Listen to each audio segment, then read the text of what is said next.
When my parents called to tell me they were having a housewarming party, I was genuinely happy for them. After years of renting, they had finally bought the house they'd always dreamed of. At least that's what they told everyone. My mom sounded excited on the phone. "All the neighbors are coming," she said proudly. "It's going to be a proper celebration."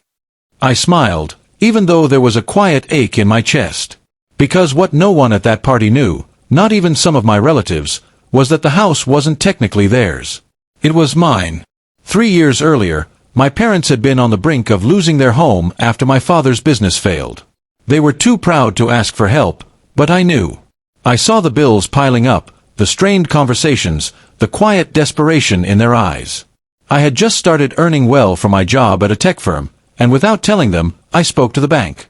The only way to keep their home from foreclosure was to refinance it, under my name. They resisted at first. My father said, "You've got your own life to build, son. We can't take that from you." But I insisted. "It's not charity, Dad. It's family. You and Mom gave me everything I needed to build my life. Let me return a little of that." Eventually, they agreed. The paperwork was done quietly, and I let them keep living there like nothing had changed. I didn't need credit or gratitude.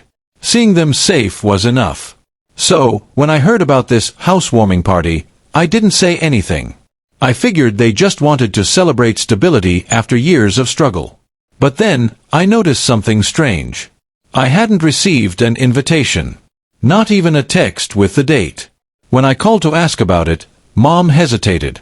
"Oh, Ethan, it's really just a small gathering," she said quickly. "Mostly neighbors and some of Dad's friends. You're always busy, and we didn't want to bother you." I chuckled softly. "Mom, I'm never too busy for you." But she brushed it off and changed the subject. That's when I realized they weren't just skipping the invite. They didn't want me there. Maybe they thought I'd make things awkward. Maybe they didn't want people to know the truth about who really owned the house. Whatever the reason, it stung. I decided not to argue. If they wanted a celebration, I'd let them have it, but I wasn't going to sit in silence forever. The day of the party, I drove by after work. Cars lined the street, lights glowed from every window, and laughter spilled out into the night air. I could hear music, smell food cooking, and see my parents smiling proudly as they showed people around their beautiful new home. I parked a little down the street and just watched for a while. A few familiar faces came and went. Neighbors, old family friends. And then I saw it, a banner that said, "Welcome to our new home, the Miller family." I won't lie, that one hurt. For a moment, I thought about driving away. But something in me changed. I wasn't there to cause a scene, but I wasn't going to let my own parents erase me from the story either. So I parked properly, straightened my jacket, and walked up the driveway. When I entered, the room went silent for a second. My mother's face froze mid-laugh. My father looked like he'd seen a ghost. "Ethan," Mom said, her voice sharp with surprise. You didn't say you were coming." I smiled. "I wasn't invited." The guests looked awkwardly between us. My father stepped forward, trying to smooth things over. "Son, we didn't want to bother you with." I raised a hand gently. "It's fine, Dad. I just wanted to see the house. After all, I do technically own it." You could have heard a pin drop. One of my uncles actually coughed into his drink.